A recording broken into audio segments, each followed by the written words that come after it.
Llamo vuestra atención a Hebreos capítulo 5 y versículo 7.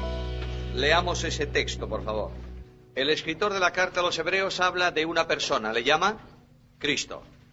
Segundo, habla de un tiempo en que Cristo estaba viviendo entre los hombres, y Cristo en los días de su carne. En tercer lugar, nos habla de una experiencia, cita una experiencia de Cristo. En ese tiempo, en los días de su carne, oró a Dios con gran clamor y lágrimas. La oración se dirigía a alguien que tenía capacidad para librarle de la muerte. Y la afirmación final es también sorprendente. Y fue oído. ¿Por qué? A causa de su temor reverente. No tiene desperdicio el versículo, ¿verdad? Es de una precisión fantástica. Claro, es inspirado por Dios, de una precisión formidable, pero al mismo tiempo de una sencillez pasmosa. Está perfectamente definido qué es lo que el autor de la carta a los Hebreos tenía en mente. No hay duda alguna que el cumplimiento de esa experiencia en relación con Cristo solo pudo producirse en un tiempo y en un lugar, que es Getsemaní. Ahí tenemos la dimensión de la experiencia de Cristo en el huerto de Getsemaní. Getsemaní es grande por muchos motivos. En primer lugar, Getsemaní es grande por la grandeza de la persona que agoniza en Getsemaní. Nos dice el escritor de la carta a los Hebreos que Cristo, esa palabra, el ungido de Dios, el enviado de Dios, el Salvador del mundo, el Cristo de Dios. Hemos estado considerando la grandeza de la persona divino-humana de Jesucristo. De manera que quien entra en el huerto de Getsemaní es alguien que está en igualdad con el Padre, en el seno de la deidad. Y aquel verbo fue hecho carne y habitó entre nosotros. En el principio era el verbo, y el verbo era con Dios, y el verbo era Dios. Por tanto, quien entra en Getsemaní es Dios manifestado en carne. Además de esto, quien entra en Getsemaní, al que entra en Getsemaní, se le llama Dios en muchos lugares de la Biblia. Recordáis que ayer mencionaba aquel texto de Romanos capítulo 9, versículo 5, en el cual Pablo dice categóricamente, el cual es Dios bendito sobre todas las cosas. Además de esto, el apóstol Pablo en la carta a los Colosenses nos dice que toda la creación obedece a un propósito suyo, y que la creación total fue hecha en Él, por Él y para Él. De manera que quien entra en Getsemaní es el admirable Emmanuel, Dios con nosotros. La grandeza de la persona no tiene lugar a duda, ¿verdad? Es incuestionablemente grande porque es Dios.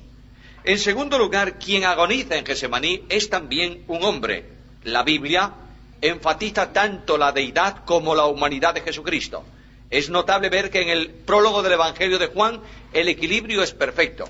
Quien es Dios creador es también hombre perfecto. Aquel verbo fue hecho carne y habitó entre nosotros. La mejor evidencia, o una de las evidencias de su humanidad, es el alma humana de Jesús, la parte íntima de la intimidad del ser humano de Jesucristo. Cuando Cristo entra en Getsemaní, rodeado, acompañado de los discípulos, cuando deja a un grupo de ellos en un lugar del huerto e introduce más próximamente a él a otros tres, el Señor le dice a los discípulos, mi alma está muy triste hasta la muerte.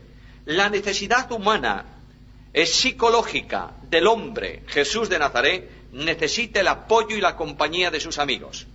Cuando una persona está en un momento de crisis, de dificultad, de debilidad, de lo que sea, automáticamente busca la compañía de otros, que le ayuden, que le consuelen. Es la misma experiencia, por ejemplo, de Job. Job está rodeado de problemas, de angustia. ¿Quiénes vienen a consolar a Job? Sus amigos. Aunque no lo hayan hecho bien, vinieron a consolarlo. No hay nadie que no necesite un amigo. Y dice la Escritura que hay a veces amigos más próximos que los mismos hermanos. En la Iglesia de Cristo, los creyentes debiéramos encontrar permanentemente ayuda en nuestros hermanos. Son algo más que nuestros amigos, son hermanos espirituales. No todos tenemos la obligación de ser amigos en el sentido de una relación de intimidad. Dentro del mismo círculo de los apóstoles había tres que tenían unas características especiales y siempre estaban juntos. Pero eso no significa que no fuesen todos hermanos y no significa que no tuviesen todos comunión. Lo que ocurre es que dentro de la organización humana, que comprende también a los creyentes, podemos seleccionar amigos con los que tenemos una relación de intimidad mayor. Lo que no puede haber o no debe haber en la Iglesia de Cristo, por supuesto, son enemigos. Y en segundo lugar, no debe haber nadie despreocupado de su hermano. Cuando entramos en el análisis de lo que ocurre en Getsemaní, hablamos de agonía, de una lucha en el interior del alma, en el interior de la misma esencia de la personalidad. Nadie puede llegar a comprender esta dimensión, sino aquel que agoniza. Pero tenemos una referencia aquí a lo que ocurrió, y es necesario detenernos en ella. En la Biblia aparecen momentos de angustia crítica para grandes hombres de Dios. La Biblia presenta a por lo menos 2 grandes hombres en el Antiguo Testamento en la experiencia de una angustia depresiva. Uno de ellos es el profeta Elías. ¿Conocéis la historia de Elías? Elías llega a un momento de angustia tal en la vitalidad íntima de su ser que Elías se echa debajo de un árbol y que dice: quiero morirme. No lo expresa con esas palabras, pero la intención de Elías es esta. ¿Cómo está Elías en ese momento? Pasando una experiencia de profunda depresión. Y cuando el Señor Dios del cielo viene junto a Elías, le recomienda la medicina natural para una depresión. ¿Sabéis cuál es? En primer lugar, alimento, comida. ¿El deprimido qué es? ¿Qué le pasa al deprimido? No quiere comer. Está deprimido. En segundo lugar, le recomienda vacaciones. 40 días de camino hasta el monte de Dios. Y no le dice nada. El Señor no dijo a Elías: Elías, tú eres un creyente de segunda dimensión. Tú eres un paria de la vida. Tú tienes problemas íntimos. Tu estado viene a consecuencia de tu pecado. No le dice nada de eso. Guarda silencio, porque aquel hombre está pasando por una crisis impresionante. Y el Señor simplemente le dice: camina, camina. Y es solamente cuando llega al monte de Dios, después de 40 días, que el Señor dialoga con el deprimido Elías, que ya no está tan deprimido. Y le dice: Elías, ¿cuál es la razón de tu circunstancia? ¿Por qué motivo estás así? Y Elías responde al Señor: mira, Señor, es que solamente he quedado yo, profeta de Jehová, y me buscan para matarme. Luego, si me encuentran y me matan, ¿qué pasa? Te has quedado sin nadie, no tienes a nadie. El Dios de la gloria responde a Elías diciéndole: te llegan 7.000. Yo lo hago, Elías, no te preocupes. Pero Elías pasó por una profunda depresión. Tenéis una situación depresiva en Moisés, que está al extremo de sus fuerzas, y un día violentamente dice a Dios: si tú vas a cargar encima de mí este pueblo que no es mío, que es tuyo, lo mejor que puedes hacer es matarme. ¿Cómo está Moisés? Al límite. Por tanto, mis queridos hermanos, la experiencia demuestra que los hombres podemos llegar, los grandes cristianos pueden llegar a situaciones límites, no por pecado, sino por circunstancias o incluso por enfermedad. No hay duda alguna que muchas depresiones en cristianos son consecuencia del pecado, esto está claro. ¿Cómo estaba David? Se consumían mis huesos, ¿en qué? En mi gemir. David llegó a una situación delicadísima porque tenía un pecado sin confesar, esto está claro. Pero de la misma manera que puede un cristiano honesto tener un cáncer de estómago, estoy hablando de una cosa muy, muy fuerte, puede tener un problema psicológico en su mente. ¿Por qué motivo a veces se dice que un creyente que es creyente no puede tener una depresión? Por un platonismo malentendido. La filosofía platónica habla de cuerpo, donde radican todas las maldades, y de espíritu o de alma, que desea ser liberada del cuerpo, donde está bien. Por tanto, la enfermedad solamente puede atacar la parte mala.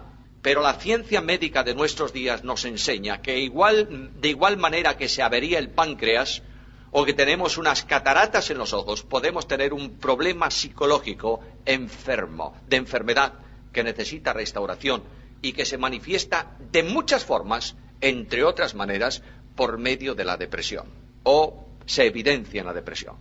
Cristo entra a una situación de experiencia humana que comprende estos límites, porque dice que la angustia que le rodea le conduce, ¿a dónde? A la muerte. Estoy muy triste hasta la muerte. No estaba refiriéndose el Señor a la muerte de la cruz. Él lo había asumido. ¿O no le dijo a los discípulos, pongo mi rostro duro para ir a Jerusalén? El concepto de muerte lo había asumido perfectamente el Hijo de Dios. Ahora, no solamente es grande por la persona que agoniza, sino que es grande por la santidad del que agoniza. Mirad Isaías capítulo 6, versículos 1 al 3. No hace falta que abráis la Biblia, sé que lo sabéis de memoria. El gran trono de Dios, el maravilloso, el magnífico trono de Dios. Y sentado en el trono de Dios, Dios mismo, indudablemente Jesucristo, el Señor, está allí. Es el Jehová del Antiguo Testamento. ¿Qué dicen los serafines? Santo, santo, santo. La muerte de Cristo en la cruz del Calvario va a producirse en razón de su santidad. En el Salmo 22 se dice, cuando comienza el Salmo diciendo, Dios mío, ¿por qué me has abandonado? Un poco más abajo dice, pero tú eres santo. A causa de la santidad de Dios había que responsabilizar a Jesucristo del pecado del mundo, para que pudiese, mediante su muerte, abrir ese camino, que Él dice, yo soy el camino, la verdad y la vida. Pero esa santidad me produce a mí una comprensión de la agonía de Getsemaní que escapa indudablemente de nuestra mente, pero me lleva a una sintonía impresionante con aquel que agoniza. Porque Jesús no solamente no tuvo pecado, Jesús no podía pecar. No hizo él maldad, ni hubo engaño en su boca. Es más, cuando se enfrentó a los fariseos le dijo un día, a ver, ¿quién de vosotros me redarguye? No dijo quién me acusa. De pecado le acusó todo el mundo. A Cristo le llamaron demonio. Y le dijeron que tenía un pacto con Belcebú, ¿o no? Muy bien, acusaciones, todas las que quieras. Mira, el deporte de la acusación es propio del hombre. Pero Cristo dice, ¿quién de vosotros me redarguye? Me hace sentir pecado. ¿Quién? Nadie, porque nunca hizo maldad, ni hubo engaño en su boca. Ahora, la angustia de Getsemaní tiene que ver con el pecado del hombre. En Isaías 53 dice, mas Jehová cargó en él el pecado de todos nosotros. Cuando el Hijo de Dios accede a la cruz, cuando es clavado en el madero, cuando es levantado entre el cielo y la tierra, ya Dios había cargado sobre él el pecado del mundo. A veces se pregunta, ¿cuándo recibió Cristo la deuda del pecado? ¿Cuándo se le exigió al Señor la responsabilidad penal por el pecado del mundo? ¿Cuándo? ¿En qué momento de la cruz? Antes de subir a la cruz. ¿Quién lo dice? Lo dice Pedro. Mirad primera carta de Pedro, capítulo 2, versículo 24. El cual llevó a sí mismo nuestros pecados sobre el madero. Luego, cuando el Hijo de Dios sube al madero de la cruz, es el reo que Dios ha establecido para el pecado del mundo. Cuando el animal iba a ser sacrificado, primeramente, recordáis que antes lo mencionamos, el sacerdote ponía las manos sobre la víctima. Luego, de alguna forma, simbólicamente, por supuesto, aquel animal no tenía nada que ver, es un animal, pero es el símbolo del Cordero de Dios. Aquel animal portaba, antes de ser sacrificado, el pecado, ¿no es esto? Y era ejecutado en sustitución simbólica de aquellos que merecían la muerte o que tenían la responsabilidad penal por el pecado. Ahora, ¿cuál es la dimensión de la agonía de Getsemaní? Mirad, recordad un poquito cómo se produce Getsemaní. El Señor está enseñando en el aposento alto a los discípulos. El Señor se levanta de la mesa. Cuando va a salir tiene la oración intercesora, que se llama así, de Juan capítulo 17, paréntesis. Para mí la oración de Juan 17, aunque tiene mucho de intercesión, es esencialmente una oración de rendimiento de cuentas, del siervo al dueño. Cuando Cristo comienza la oración, ¿qué dice? Padre, he acabado la obra que me diste que hiciera. Mira, observa. Lo que tú me pediste está hecho. Ahora, ya que está terminado y no tengo nada más que hacer, ahora voy a pedirte por estos que me has dado. Y comienza la oración intercesora. Pero es el siervo que dice al dueño, aquí no hay nada más que hacer. He terminado todo el programa que me diste. El Señor sale del aposento. Cruza, sin duda, las calles solitarias de Jerusalén. Están celebrando la Pascua. Atraviesa el torrente de Cedrón y sube la cuesta hasta el Monte de los Olivos. Y en el Monte de los Olivos entra en el huerto con los discípulos. Quedan 8 allí delante, otros 3 acompañan al Señor y comienzan las oraciones de Jesús. Las oraciones de Cristo no han sido unas oraciones brevísimas como los evangelios sintetizan. Si es posible, pase de mí esta copa, mas no mi voluntad sino la tuya. El Señor ora largamente en Getsemaní. Tanto es así que cuando despierta cada vez a los discípulos, ¿qué les dice? ¿No habéis podido velar conmigo cuánto tiempo? 1 hora. Es verdad que los judíos cuentan las horas completas como inicio de la hora. Por eso, un día para un judío podía ser desde la puesta del sol hasta la puesta del sol del otro día, o podían ser unas cuantas horas del día siguiente. Pero no importa. El hecho es que si los discípulos son capaces de dormirse, quiere decir que el Señor oró largamente en Getsemaní. Las oraciones de Cristo están rodeadas de angustia. El sufrimiento del Señor no es un sufrimiento externo, es un sufrimiento interno. Y la agonía se expresa en oración. Cristo agoniza, y la postura de Cristo ya evidencia cuál era la carga moral que había sobre Jesús. Las oraciones comienzan de rodillas, pero la última oración se hace tendido en tierra. Tan largo como Jesús era, estaba puesto en tierra. Y en medio de esa tremenda conmoción de angustia vital, Dios envía del cielo un ángel para confortarle. ¿Qué le dijo el ángel a Jesús? Todos nosotros necesitamos un estímulo, ¿verdad? Para hacer una cosa. Un músico estudia solfeo, que es una pesadez tortuosa. ¿Por qué? Porque tiene ilusión de poner las manos sobre un teclado y sacar música. Un concertista dedica muchas horas de trabajo diarios a su instrumento. ¿Por qué? Porque quiere hacerlo sonar bien. Por tanto, hay un estímulo. Cristo como hombre necesita un estímulo para la cruz. Él la asume como parte de su obra. Ya está asumida. Pero el hecho de entregar la vida voluntariamente exige necesariamente un estímulo desde el plano de su humanidad, ¿verdad? El Padre Celestial le envía un ángel para fortalecerlo o confortarlo. No sabemos qué le dijo, pero Hebreos dice que por el gozo puesto delante de él sufrió la cruz. Luego el tremendo gozo de una obra realizada, la perspectiva de un pueblo alcanzado, la comunión de Dios con los hombres en una intimidad como jamás existió en la historia de la humanidad, es el estímulo que Jesús el hombre necesitaba para superar un problema capital. ¿Sabéis cuál era? La experiencia de la muerte espiritual. La muerte no es un estado de término, ¿verdad? Esto es lo que dice la filosofía. Tú lees calificación, significado de muerte, cese de la existencia, término de la vida. No, la muerte, lo sabéis todos, es un estado de separación. La muerte física es el estado de separación entre la parte orgánica, la parte física y la parte espiritual. El Señor dio el espíritu. ¿Qué pasó? Murió. Muy bien, ¿es término eso? No, porque la vida no se extingue. La vida sigue después de la muerte, ¿no es así? En una dimensión diferente, pero ahí está. Ahora, la muerte espiritual es el estado de separación entre el hombre y Dios a causa del pecado. El pecado hace separación entre el hombre y Dios, ¿no es esto? Bien, cuando Cristo asume la responsabilidad penal, va a experimentar él mismo el estado de separación entre el hombre Jesús y el Dios infinito en la cruz del Calvario. Dios mío, ¿por qué me has abandonado? ¿Por qué te alejas de mí? ¿Por qué estás distante? La intimidad personal de Jesús, el hombre, hablo desde el seno de su humanidad, que es donde está el conflicto, ¿verdad? La humanidad de Cristo ha vivido en plena comunión con el Padre, ¿siempre o no? Y tanto y tanto y tantísimo que continuamente hay un diálogo entre él y el Padre. El Padre testifica, este es mi Hijo amado. El Hijo dice, esto que yo hago, lo hago porque lo recibí de mi Padre. El ministerio de Jesús, las palabras que Cristo habló no salían de él, en el sentido de ser él el generador, sino que él dice, todo cuanto yo digo lo he oído ¿de quién? De mi Padre. Las obras que yo hago, las hago porque el Padre está en mí y yo estoy en el Padre. De modo que a ese hombre Jesús, santísimo, absolutamente santo, impecable, inmaculado, se le presenta un problema. ¿Sabéis cuál es? A causa no de tu pecado, sino del pecado del mundo, vas a experimentar la separación de Dios.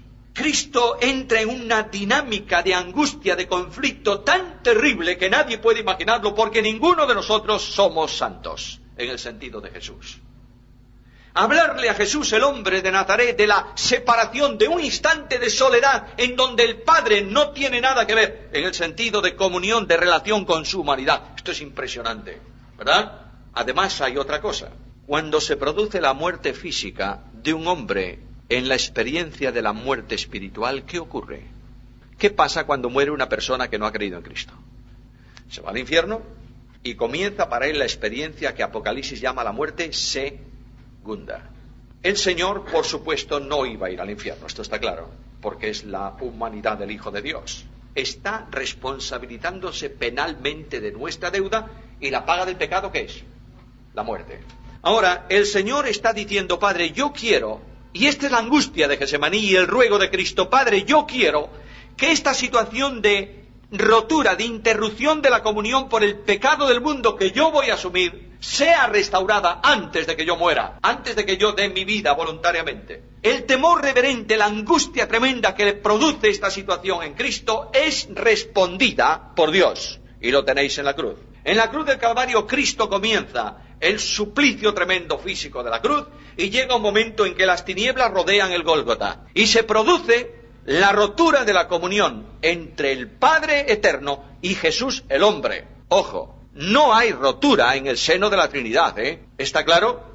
No hay posibilidad de rotura en el seno trinitario por una razón, porque participan de la misma esencia y de la misma naturaleza. Pero Jesús el hombre perfecto, el que va a dar su vida por los hombres, sí experimenta la soledad de la comunión con Dios. Y en ese momento el Señor dice algo. En ese momento el Señor está callado. Como oveja delante de sus trasquiladores, enmudeció, no abrió su boca. Y cuando pasan esas horas de tinieblas, cuando las ondas y las olas del juicio de Dios descienden sobre el Señor, cuando la vara de la justicia cae sobre el inocente, cuando la pena del pecado es reclamada a quien nunca hizo pecado, cuando la luz vuelve a alumbrar el Gólgota, el Señor comienza a recitar el Salmo. Dios mío, ¿por qué me has abandonado? Indudablemente el hebreo en ese salmo permite la traducción en lugar de en forma de pregunta, en forma de sorpresa, como si Jesús dijese: Dios mío, ¿por qué? De admiración me has abandonado.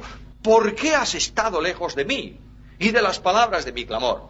La razón es que tenías que hacerlo para hacer la obra de redención.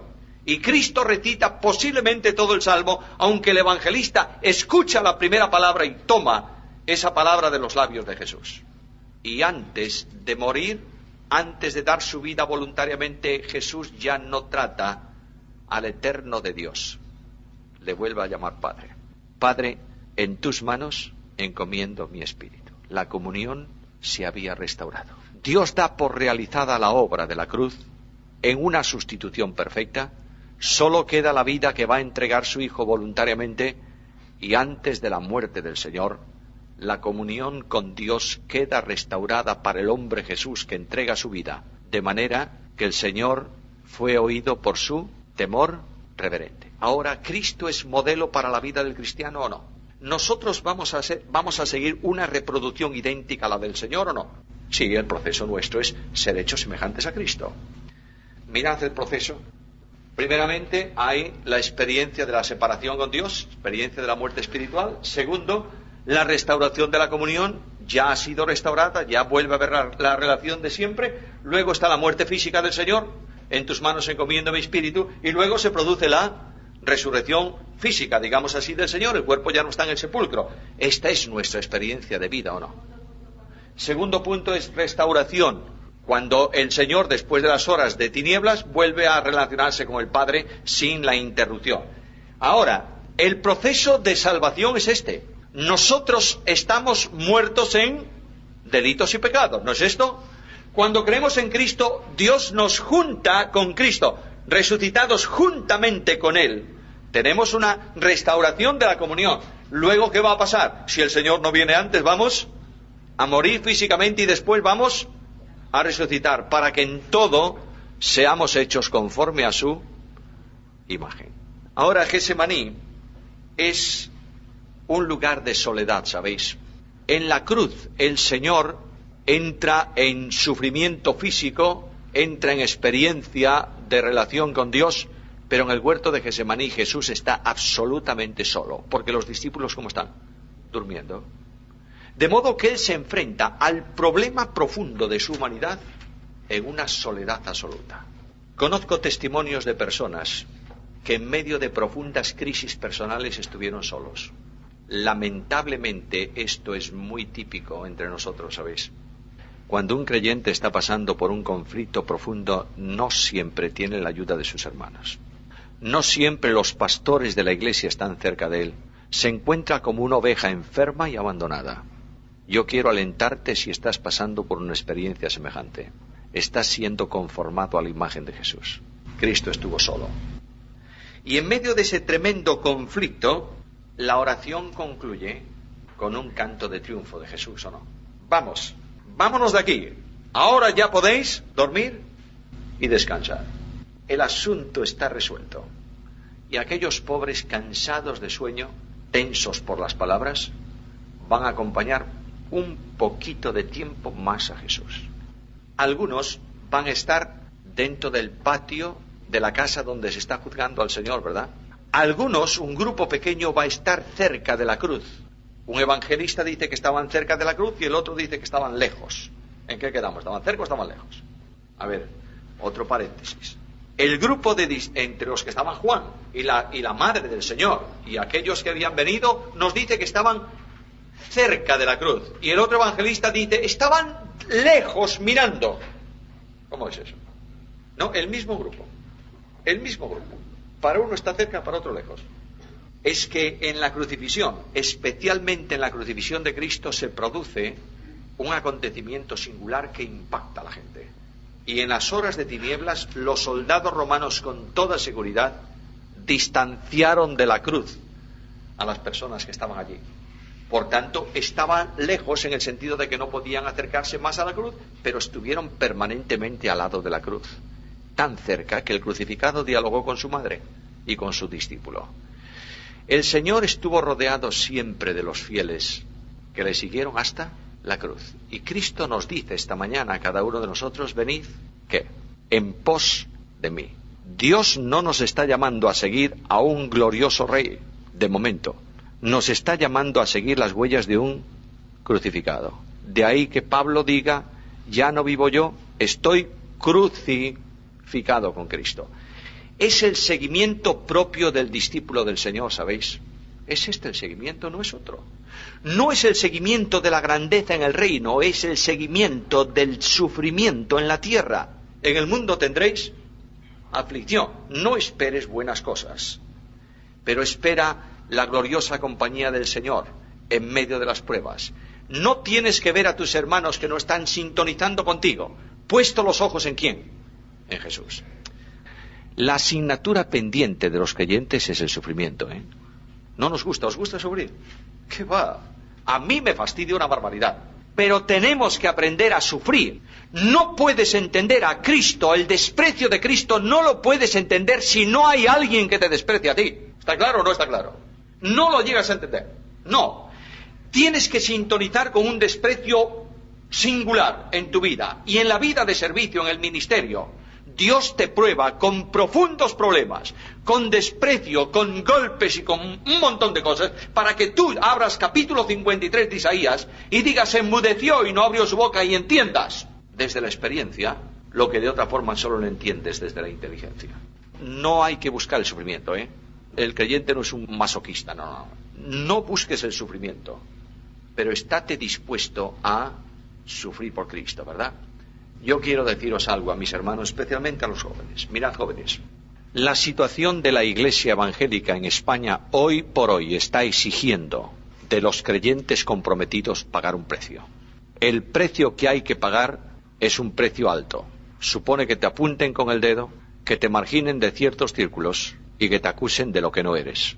Pero lo que tienes que tener muy claro es que tú no estás llamado a seguir a los hombres, estás llamado a seguir a Jesús. Que tú no estás llamado a seguir la historia de la Iglesia, sino a seguir los pasos del crucificado. Que tú tienes que acudir a la Escritura y cuando la Biblia dice blanco, es blanco, no es gris, es blanco. Y cuando tú te sitúas en honestidad delante de Dios, te das cuenta de algo. Tú no vas a ser juzgado por el tribunal de los hombres, vas a ser juzgado por el tribunal de Cristo, delante de quien vas a comparecer. Y yo, al menos yo, personalmente, no quiero, bajo ningún concepto, bajar mi vista avergonzado de los ojos del Señor. Aunque el mundo me rechace, y aunque tenga que morir solo en un monte, me da lo mismo. Necesitamos un cuerpo de iglesia honesto, que diga delante del Señor, aquí estoy, Señor, no importa para qué. ¿Qué quieres que haga? Y sigue las huellas de Cristo, por favor. Y comenzarás a sentir la paz de Cristo, y el gozo de Cristo, y la comunión con Cristo, y la victoria en Cristo, y serás distinto. Estamos viviendo en iglesias frustrantes y fracasadas, porque no viven a Cristo. Perdonadme, pero esta es la realidad. Estamos viviendo en un sistema donde los hombres comprometidos con la obra miran lo que puede ocurrir si hacen algo o dejan de hacerlo. Y tienen vergüenza y tienen miedo. Basta de esto, por favor, basta. Necesitamos una iglesia renovada por jóvenes que digan, quiero vivir a Cristo, no importa lo que, de la manera que sea. Y sólo así estarás viviendo el resultado de Getsemaní. Sólo así. Sólo así. Y el sufrimiento de Cristo concluye en la cruz, ¿verdad? ¡Ay, la cruz! Y todo cuanto hay delante de la cruz. ¿Tú te imaginas a Cristo en el pretorio? Ya no hablemos de los golpes que le dieron en casa de Anás o de Caifás. Dejémoslo pasar. La Biblia dice que los judíos podían golpear a un hombre por un delito, ¿cuántas veces? 39 veces. Los golpes se le daban habitualmente en la sinagoga, 40 menos 1. Y el presidente de la sinagoga contaba. Terminó. Los romanos golpeaban lo que les daba la gana. Y un romano de la guardia del gobernador, al que el gobernador le decía, examíname a este hombre, porque se rebela contra el César. ¿Tú sabes lo que hacía el soldado romano? Daba hasta cansarse. A Cristo lo doblaron como era habitual, sobre una columna. Esto era lo normal. Inclinaban al hombre que iba a ser golpeado con el pecho sobre una columna baja. Le ataban las manos por la parte delantera. Esto es como hacían. Esta es la historia romana. Y un soldado de un lado y un soldado del otro, con un látigo romano, que era un látigo de cuerdas al que se le ataban plomo o se le ataban huesos de animales, golpeaban hasta que las costillas aparecían por encima de la piel. ¿Lo veis? Y algunos no aguantaban el tormento. Así fue examinado Jesús. Y la burla de los soldados poniéndole una corona de espinas. Y la presentación de Pilato de aquel que no era ni aparentemente un hombre, sangrante y deshecho, delante del pueblo. Y luego el camino de la cruz. Y luego el momento de la crucifixión. Los romanos habían descubierto un tormento impresionante, porque duraba muchas horas, ¿sabéis? El reo era acostado sobre el madero y no se le clavaba por aquí. Un clavo aquí puede rasgar toda una mano. El clavo se metía por aquí, entre estos dos huesos, de manera que no se desgarraba, ¿entendéis? De ahí que diga también la Biblia, no se quebró ningún hueso.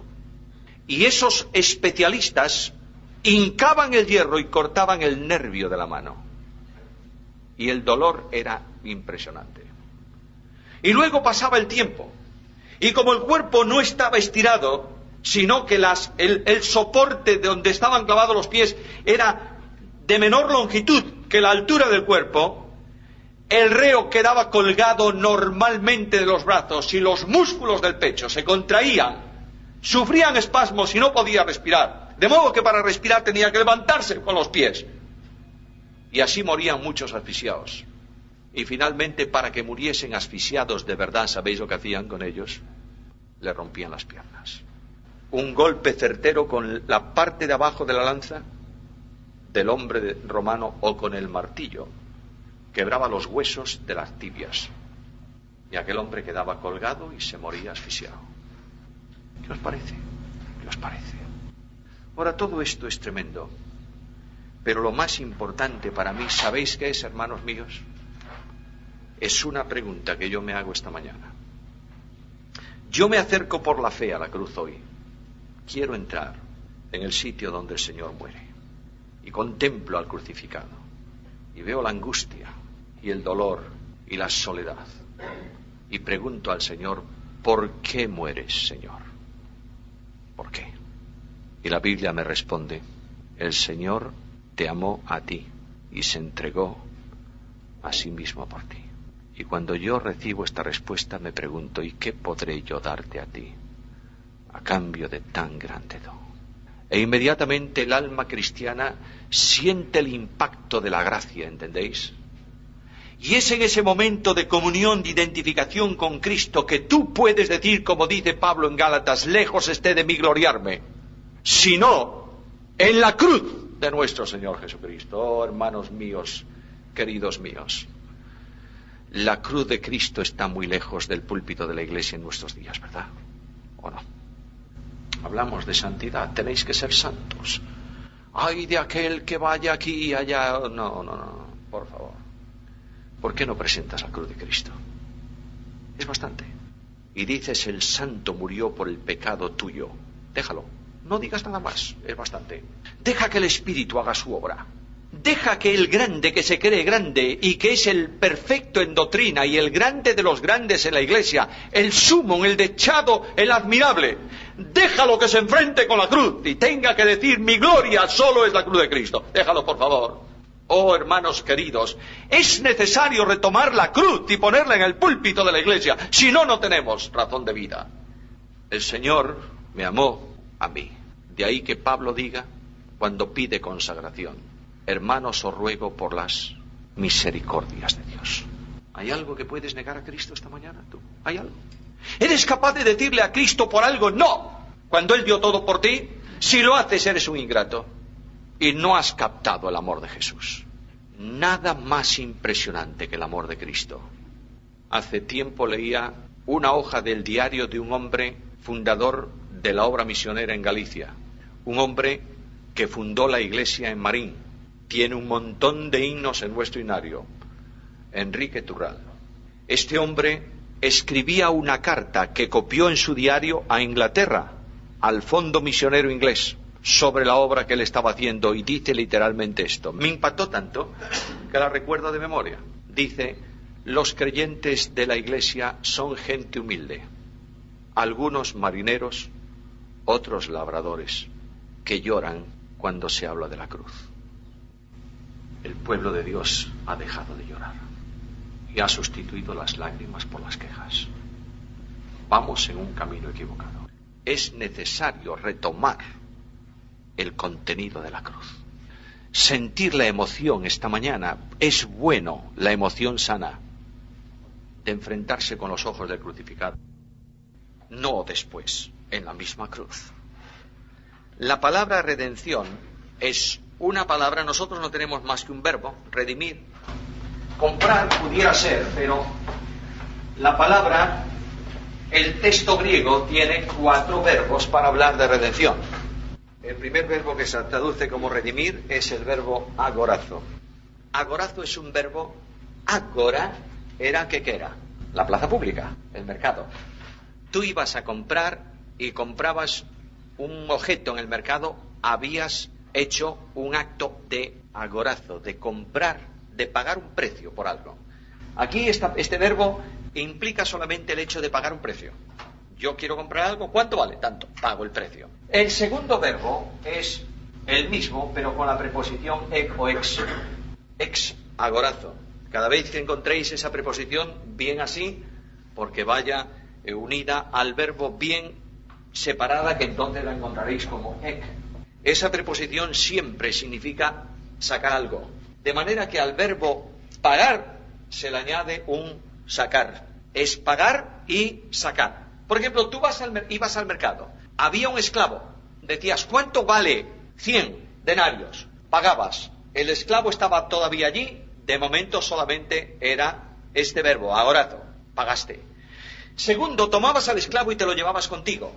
Ex agorazo. Lo sacas del ágora, ya no está a la venta. El Señor pagó y nos sacó, ¿no es esto? Pablo, escribiendo a los Colosenses, el cual nos libró del poder de la potestad de las tinieblas y nos ha trasladado al reino de su amado Hijo. El tercero es un verbo que no tiene nada que ver con este verbo, sino que es el verbo lutro o litro. Este verbo lutro o litro, me da lo mismo, pronunciad el griego paréntesis. Nadie sabe cómo se pronuncia el griego koiné, nadie. Se sabe cómo se pronuncia el clásico, el koiné no. De modo que cuando yo oigo a veces a una persona que pierde 3 minutos y medio diciendo si es dulo o doulos, me produce una cierta acidez de estómago. Que tradicionalmente se aceptó una forma y que la U se pronuncia como Y, está bien, hombre, no está. Lo que yo quiero saber es que este verbo significa sacar y cortar. De manera que lo que hace el que compre el esclavo lo saca del mercado. Primero paga agorazo, segundo lo saca ex agorazo y luego le corta las cadenas y lo deja en libertad. Aquí tenéis todo el concepto de redención. En primer lugar, el Hijo de Dios desciende del cielo para pagar un precio. Fuimos rescatados de nuestra vana manera de vivir, no con cosas corruptibles. Y para hablar de cosas corruptibles, habla de cosas incorruptibles. Oro o plata. Lo único que afecta al oro, que descompone el oro, es el agua regia, el ácido, ese tipo de ácido. El mercurio lo hace blanco, pero sigue siendo oro. Tú dejas un anillo de oro dentro de un pilón de agua, 45 años y medio, y a última hora estará un poco negro por fuera, pero sigue siendo oro. No se oxida. Dice, eso es incorruptible. Dios pagó el precio nuestro con un dinero incorruptible, la sangre de Cristo. Bueno, ya pagó. Ahora el Señor me saca de donde estoy y me hace suyo, porque para ser salvo tengo que salir del poder de las tinieblas y ser trasladado ¿a dónde? Al reino de su amado Hijo, y estoy en Cristo Jesús. Y finalmente, Cristo me da ¿qué? Libertad. Somos libres en Cristo. Cuando hablamos de libertad estamos hablando de la esencia de vida cristiana, Dios vino en Cristo para hacernos ¿qué? Libres. ¿Está claro o no está claro? Luego, si nos hace libres, ¿qué significa? ¿Que éramos esclavos? ¿Está claro? Nadie hace libre a nadie si no está en una situación de esclavitud. Cuando Dios creó al hombre, ¿lo creó libre o no? ¿Sin condicionantes? Sin condicionantes. Lo hizo tan libre que el hombre podía hacer lo que quería y escoger sin condiciones en una escala de valores. ¿No es así? Bien. De manera que el hombre voluntariamente escogió desobedecer a Dios. ¿Tenía algún condicionante el hombre para desobedecer? No. ¿Lo hizo voluntariamente? Sí, en el ejercicio de algo que se llama libertad absoluta. Es decir, Dios le había dicho, no comas de ese árbol. Él pudo comer o no, decidió comer, pero lo hizo en plena libertad. Nosotros hoy en día no tenemos el libre albedrío de Adán, tenemos un arbitrio condicionado, porque la Biblia dice que a consecuencia del pecado el corazón del hombre es continuamente al mal. Luego nosotros, el mismo Pablo dice, encuentro dentro de mí que hay algo que me lleva a hacer lo que no quiero. Ese condicionante nuestro hoy no lo tenía Adán. Adán era libre, porque era absolutamente santo, no tenía pecado.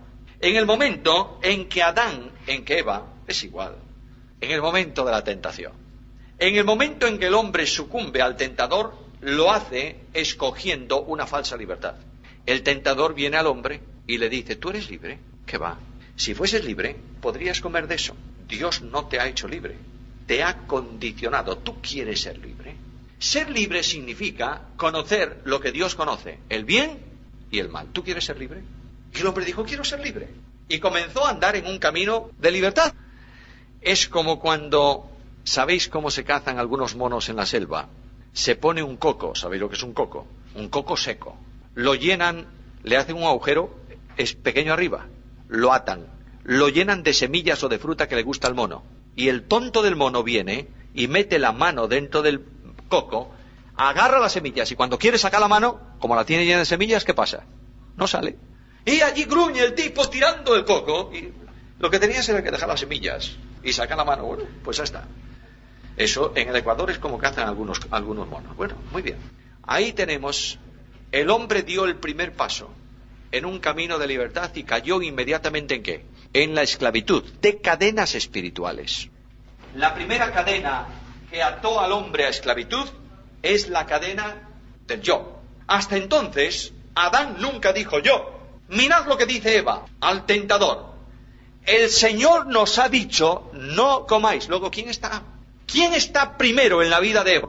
¿Yo o tú? El tú de Dios, ¿no es así? Esta cadena de esclavitud forma parte de ti mismo. No puedes romperla tú, no puedes. No puedes, déjate tontadas. Tú no puedes luchar contra ti. Sería la autoaniquilación. Tú no puedes, ¿verdad que no? No. Segunda cadena que cayó sobre el hombre, la cadena de la carne. La carne es el sistema espiritual de oposición a Dios. que condiciona tu ética. Las obras de la carne son tal. ¿No es esto? Bien. ¿Tú puedes luchar contra esto? ¿Qué va, hombre? Si es tu naturaleza. Mira, cuando tú vas a visitar una oficina en España, ahora ya está prohibido fumar en las oficinas públicas, ¿verdad? Bueno, menos mal. Pero tú ibas a visitar una oficina pública a veces. Y resulta que era una oficina chiquita y fumaba todo el personal de allí, más todos los que estaban en la cola esperando ser atendidos.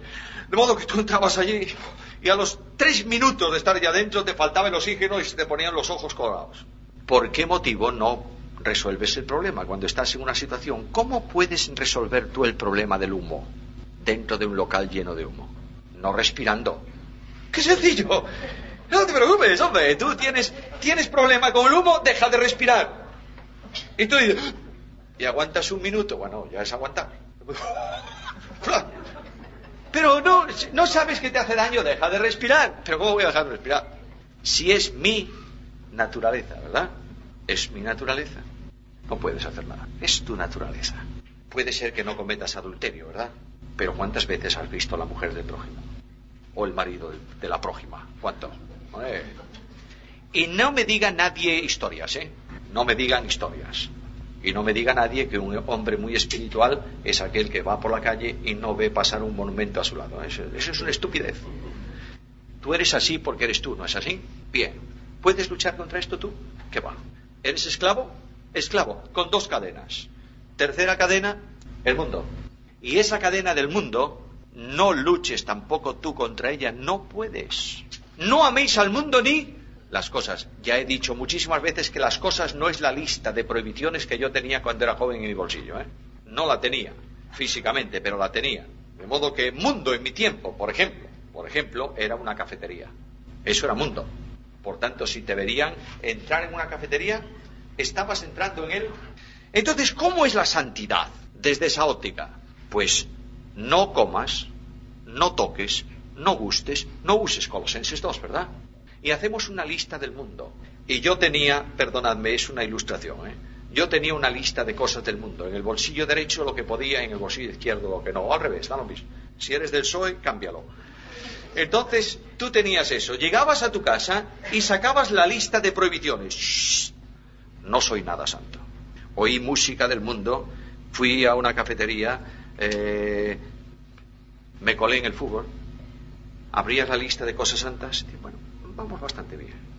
Al otro día, hombre, ayer hice 4, hoy hice 2, voy progresando. Pero a la semana que viene hice 16, hoy yo soy un carnal.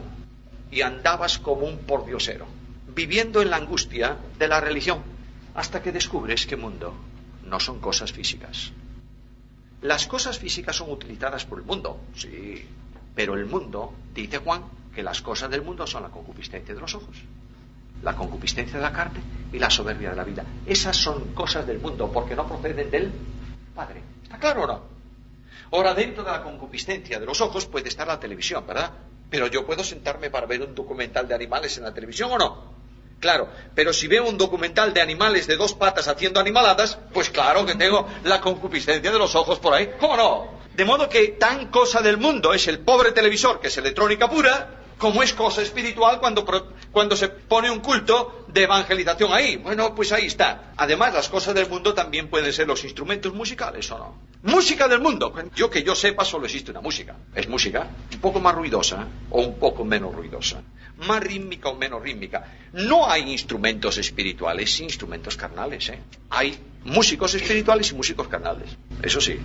Cuando un músico con poco sentido común, el sentido común es siempre el menos común de todos los sentidos. Tú le pones a un músico con poco sentido común una batería, en la iglesia es mejor que te vayas. Sobre todo, no se te ocurra sentarte en el primer banco, porque cada vez que el tipo le pega al bombo, el estómago te entra y te sale.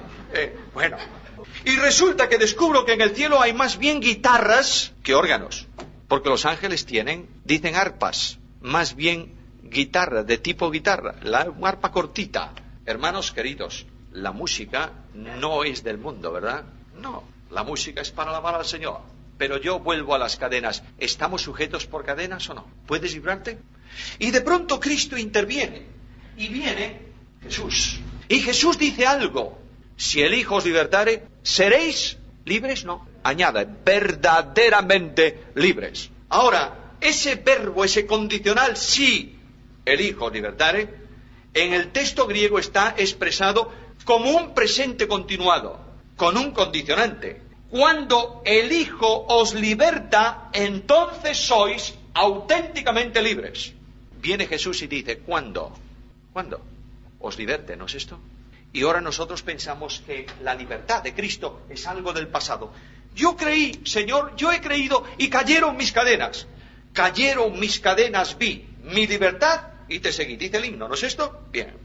¿Es verdad? Es verdad. Cuando el Hijo deja de libertarte un segundo, eres un esclavo de nuevo. No es algo del pasado, es algo permanente. La única libertad está en que Cristo aplica a tu vida la obra de la cruz, ¿o no? El apóstol Pedro habla de salvación, elegido según la presciencia de Dios Padre en santificación del Espíritu para obedecer y ¿qué? Y ser rociados ¿con qué? Con la sangre de Cristo. ¿Cuándo? Permanentemente. Para limpieza, para santificación, para todo, para esperanza, para todo. Mira, Cristo aplica el potencial de la cruz al yo. Con Cristo estoy juntamente crucificado y ya no vivo yo. Entonces este yo tremendo, arrogante, ¿quién es el mejor hombre del mundo? Yo. Y el mejor predicador de la tierra, yo. Y el que menos se lo escucha en la iglesia, a mí. Ese yo automáticamente queda sustituido por el tú de Cristo, ¿verdad? Y entonces tú dices, ya no, ¿quién te va a ofender a ti? Si ya no estás tú. ¿Quién? Nadie. ¿Quién te va a molestar? Nadie. El problema no es ya tuyo, es de Cristo. Y tú remites tu causa ¿a quién? A Cristo. Segundo, la carne. La carne. Los que están bautizados en Cristo, o los que están revestidos de Cristo, han crucificado la carne con sus pasiones y deseos. Luego la cruz provee de liberación para la segunda cadena de la carne. Sí, Señor. Y por último, el mundo. Lejos esté de mí gloriarme, sino en la cruz de nuestro Señor Jesucristo, por quien el mundo me es crucificado a mí y yo al mundo. ¿Sabes cuándo eres libre? Cuando vives, Filipenses 1:21. Solo así. ¿Qué dice Filipenses 1:21? Para mí, el vivir es Cristo, solo. En el instante en que tú dejas de vivir a Cristo, eres un esclavo. Entiéndelo, por favor. En el momento en que dejas de vivir a Cristo, eres incapaz de perdonar a tu hermano. Entiéndelo. Porque ya eres el yo, ¿o no? No. Las tentaciones son otra cosa. Satanás vendrá a tentarte para que las cadenas vuelvan sobre ti. Las tentaciones no tienen nada que ver. Pero el hecho de que, ¿quién puede ofenderte a ti? Nadie, porque tú no eres nada. Vamos. No quiere decir que la cruz sea menospreciar tu persona, la potencia, pero automáticamente tú tienes capacidad de perdonar cualquier ofensa, porque no vives tú, vive Cristo en ti. Lo mismo la carne, lo mismo el mundo. Solo así eres verdaderamente libre. No intentes otras vías, eres un fracasado. Hay un libro, lo recomiendo muy fervientemente, escrito por Ironside. Vosotros sabéis quién fue Ironside, uno de los grandes maestros, tremendo maestro de las asambleas de hermanos, un hombre tremendo. Escribió un libro que se titula La Santidad, y él cuenta su experiencia en la casa de una familia, de unos padres que pertenecían al grupo pietista. Los pietistas eran personas de santidad externa. Este hombre cuenta que él no podía tocar un juguete el domingo, porque era pecado, porque era el día del Señor. Y él cuenta que en su casa tenían un órgano y un piano, y el domingo no podían tocar el piano, tenían que tocar el órgano. Y claro, el padre de este hombre, cuando hacía una trastada, le decía, yo dudo que seas cristiano, porque un cristiano no peca. Y Ironside llegó a preguntarse, yo no soy salvo. Lo dice él en el libro, es su testimonio. Hasta que un día descubre que no puedes librarte tú de nada, sino que te libra ¿quién? Cristo, y que la vida de santificación no es tu esfuerzo desorbitado para luchar contra algo imposible, es dejar que el Espíritu de Dios actúe en tu vida y reproduzca a Cristo, entonces eres libre. Porque Dios es el que en vosotros produce, ¿qué cosa? El querer y el hacer por su buena voluntad. Una pregunta y terminamos. ¿Cristo estaba en sintonía con su tiempo o no? ¿O era un ermitaño extraño y raro? ¿Cuántas veces iba Cristo a la sinagoga? ¿Todos los días como el fariseo? Los sábados. ¿Cristo iba a alguna fiesta social de su tiempo o no? A la boda, a la comida del publicano. ¿Cristo convertía el agua en vino? Cristo era muy extraño, muy extraño. Yo quiero vivir a ese Cristo, ¿sabes? No quiero vivir al Cristo de la historia, no me interesa. Ni al Cristo de la religión, tampoco me interesa. Ni al Cristo del dogma. Me interesa vivir al Cristo vivo, el que funciona hoy. El que está a mi lado en los momentos de soledad y el que me ayuda a caminar en el camino del seguimiento. Yo no puedo, él sí. Este es el Cristo que necesitamos, ¿entendéis? Ese maravilloso Jesús que extiende un abrazo de amor desde una cruz, para que haya siempre espacio a su lado para cualquiera. Ese admirable Señor Jesús que traza un camino estrecho para que cada uno de nosotros llevemos, ¿qué cosa? La cruz, ¿cuántas veces? Cada día, y le sigamos, ¿no es así?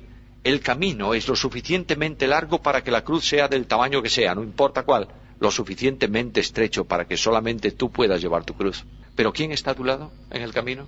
Jesús. Y en el momento en que la carga es tan grande que no puedes con ella, ¿qué dice el salmista? Deposita en el Señor tu carga. ¿Y qué hará el Señor? Te sustentará, no te quitará la carga, ¿verdad que no? Yo cuántas veces, mirad, mi experiencia, a veces me río de mí mismo, perdonadme, pero es así. Yo tengo que agradecer esta mañana delante de vosotros al Señor, ¿sabéis lo qué?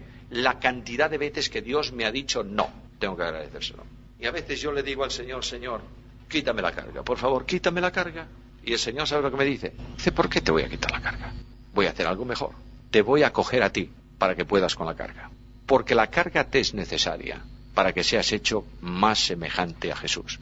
Porque las tribulaciones pasajeras producen en nosotros un cada vez más excelente y eterno peso de gloria. Y porque la tribulación produce paciencia y la paciencia esperanza, etcétera, etcétera, etcétera. ¿Sí o no? Esta es la escuela del cristianismo. Tienes que llevar las marcas de Cristo si realmente eres cristiano. Porque cristianismo es vivir a Cristo. Cristianismo no es religión, es comunión con Cristo. Y si el Hijo os liberta, seréis verdaderamente libres. ¿Tú eres libre? Yo quiero preguntaros esta mañana, y no hay respuestas. La respuesta es al Señor. Examina, por favor, tu vida hoy. Pregúntate si hay alguna cadena en estas áreas. Pregúntate. Y si hay alguna cadena, ¿sabes lo que tienes que hacer? Aferrarte a la promesa del Señor. Señor, tú dices, si el Hijo os liberta, yo quiero ser verdaderamente libre. Oh, qué ilusionante iglesia es la iglesia de la libertad en Cristo. Tremendo. En donde los niños van a la iglesia gozosos. ¿Sabéis por qué? ¿Sabéis por qué? Porque van a disfrutar un ambiente de libertad en Cristo. Donde los jóvenes no escapan de la iglesia porque no tienen cargas impositivas, porque la carga que llevan, la llevan juntamente con Cristo y la carga es fácil y el peso muy ligero, ¿o no? Donde los mayores sienten la ilusión de una iglesia que ven crecer, dimensionarse y se gozan en una iglesia verdaderamente libre. Solamente la iglesia es libre cuando mira a Cristo, entroniza a Cristo y sigue a Cristo. ¿Está claro? Hermanos, que la gracia de Dios opere en nosotros para gloria de su nombre.